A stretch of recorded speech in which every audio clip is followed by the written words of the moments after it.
The first day I was at training school, we all had big binders in front of us, a map of Britain with captions like "We've always been a nation of immigrants," an ideological statement on the very, very first day that I joined the police. I think people are really concerned about two-tier policing at the moment. It's a very fair assessment to make. Senior police officers from forces around the country deny it, they can't admit it.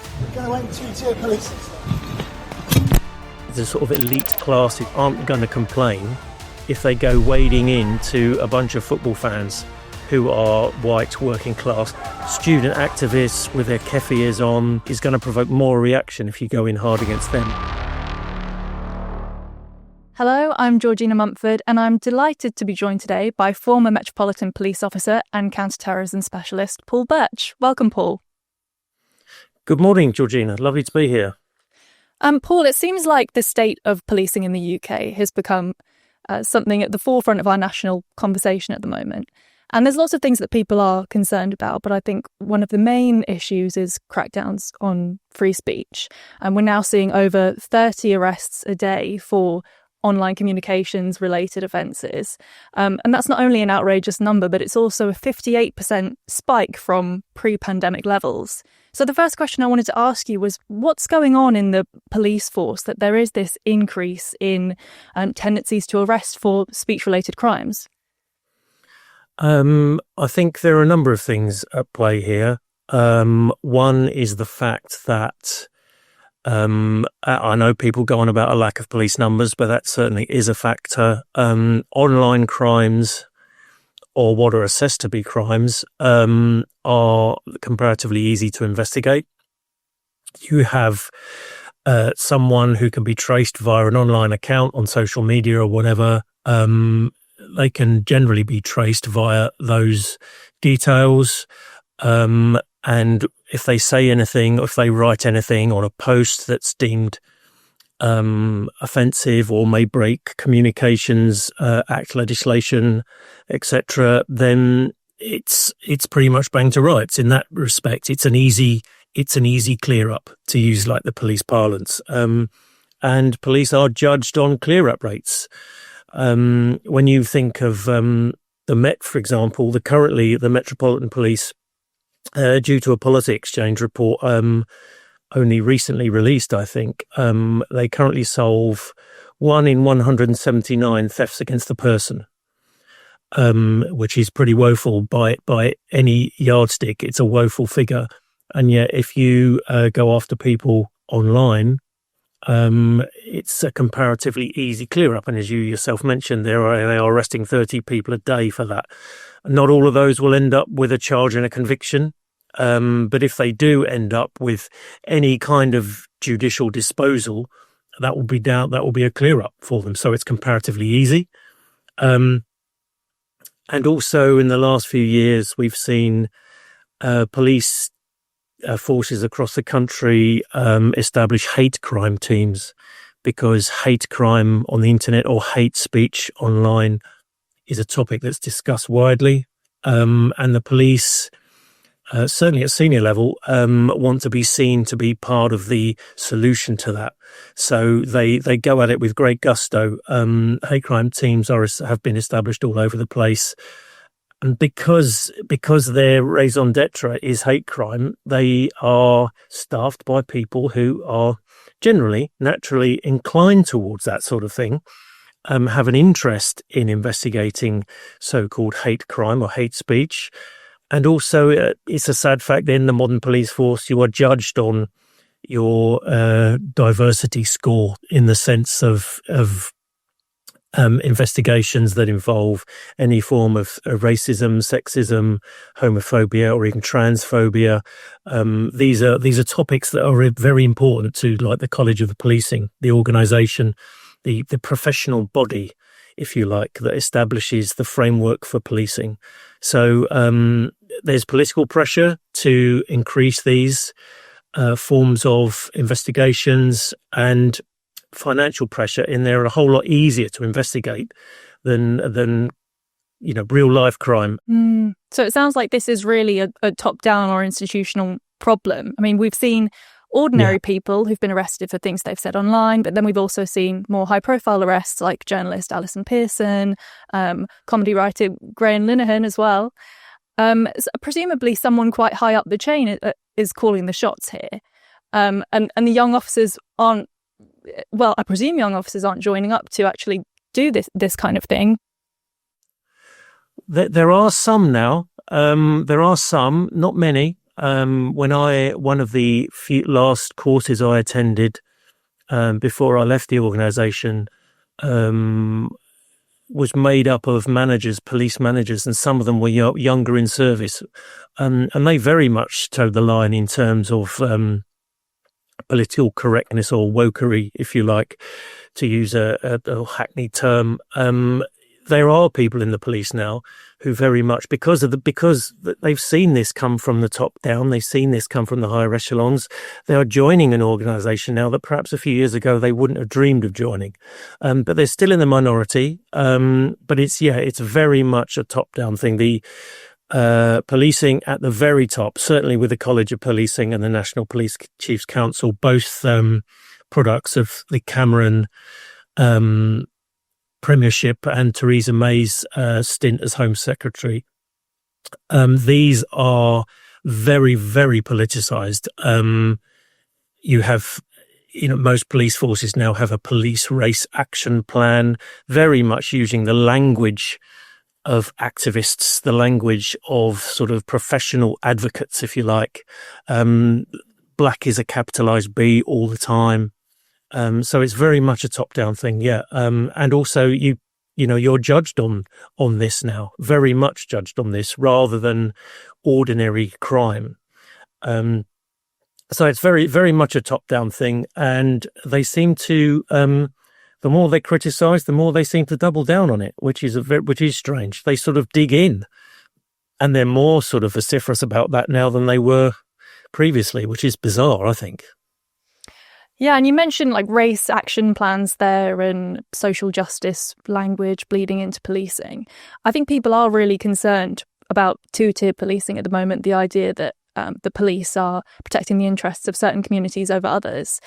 Do you think that is a fair assessment to make? And is that a new phenomenon, or has it been going on for a while now? No, it's a very fair assessment to make. It's certainly a thing, and anyone, senior police officers from forces around the country deny it. I suppose they're going to have to deny it. They can't admit it, but more by accident than design. I think the police has morphed into very much an arm of an activist government, an activist class. They don't do it deliberately. Certainly not on the ground. They don't do it deliberately. For example, we've seen in cases where we've had the pro-Palestinian marches in London on an almost weekly basis, up until quite recently, where someone with a placard saying Hamas are terrorists, they're arrested rather than the people sort of shouting pro-Hamas slogans. There are several reasons for that. One is probably they're a bit reticent to tangle with thousands of people rather than just take one out of the situation. Doesn't excuse it at all, of course.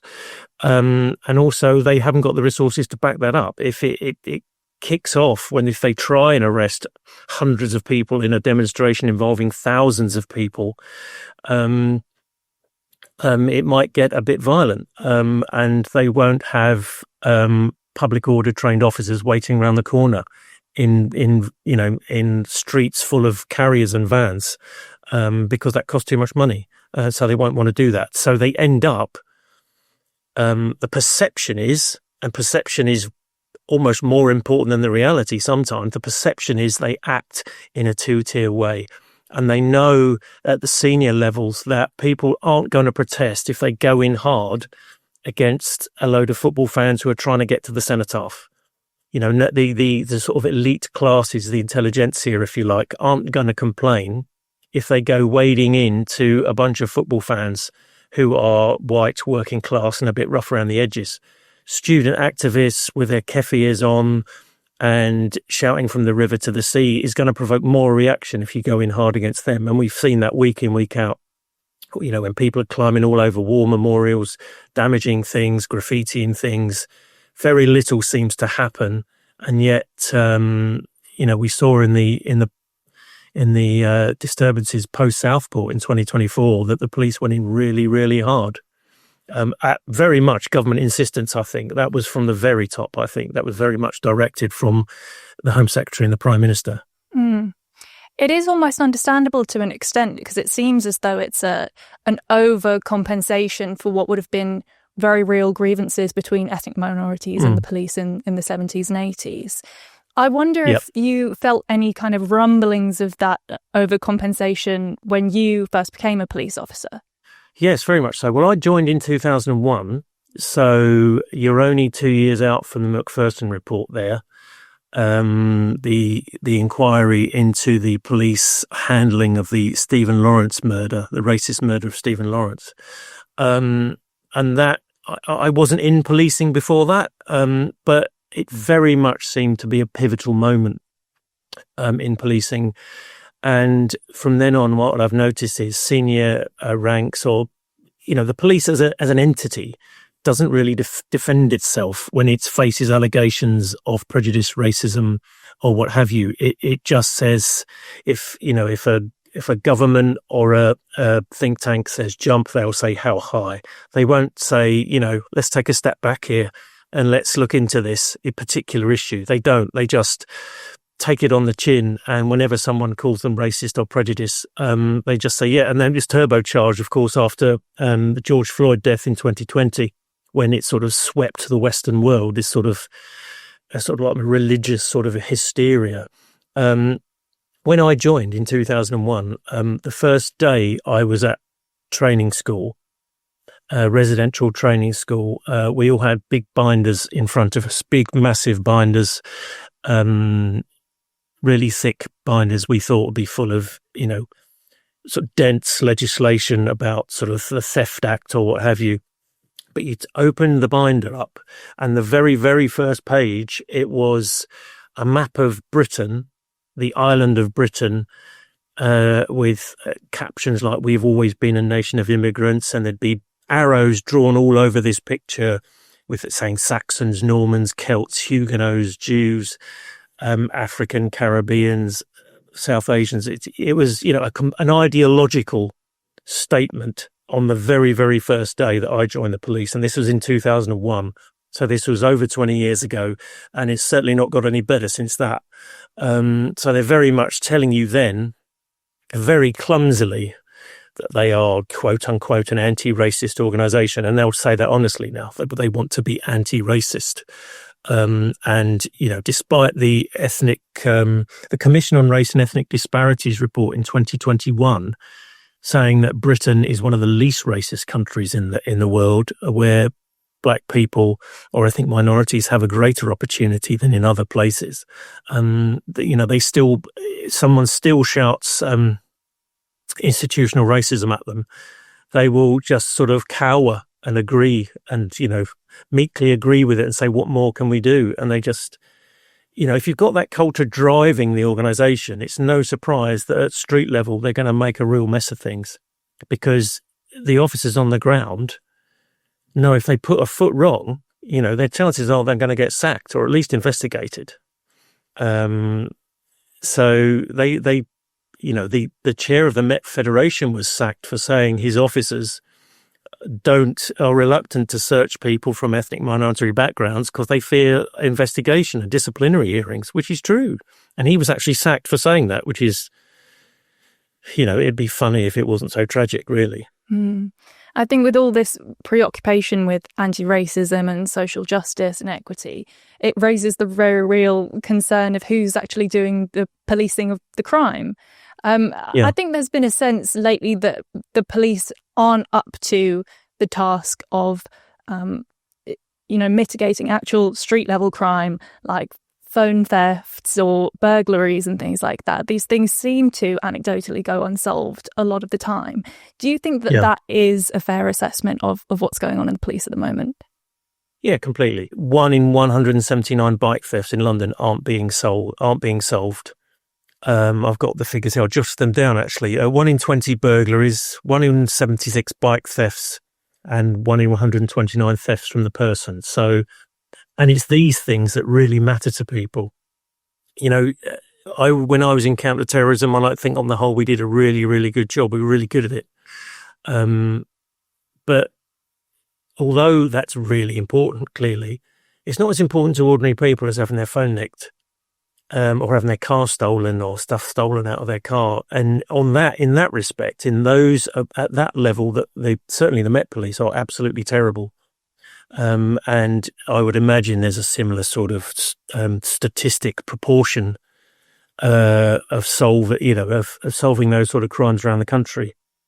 And yet, you'll have, like, a few years ago, when Theresa May was Home Secretary, she was complaining that forces like Durham and Dyfed Powys didn't have a single black officer, and they need to be more representative of their of the communities they serve. This is despite Durham having like a 96% white population and Dyfed Powys having a 98% white population. So while they're concentrating on things like that, they're not concentrating on the things that really matter, like solving crime. When I mean, a lot may disagree, but when I was doing the job, people generally, like members of the public, didn't really seem to care what colour you were as long as you did a good job.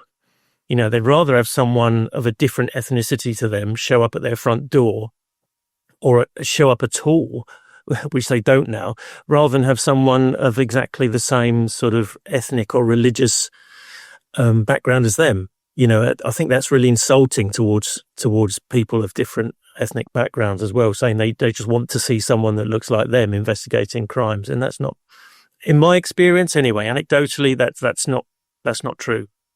You'd rather get the job done, wouldn't you?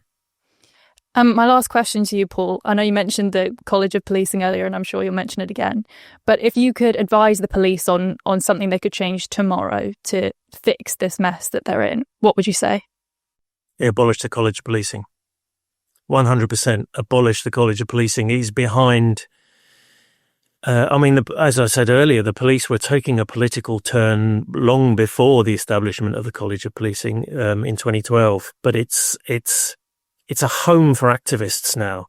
A great many of the people who staff the College of Policing employs nearly 1,000 people across the country, and most of those won't be police officers. And they'll be the ones who will be very, very senior. So they will have totally imbibed this sort of activist theory. So yeah, that would be it. I would get rid of it tomorrow. 100%. Paul Birch, thank you very much. Thank you very much indeed, Georgina. Thank you.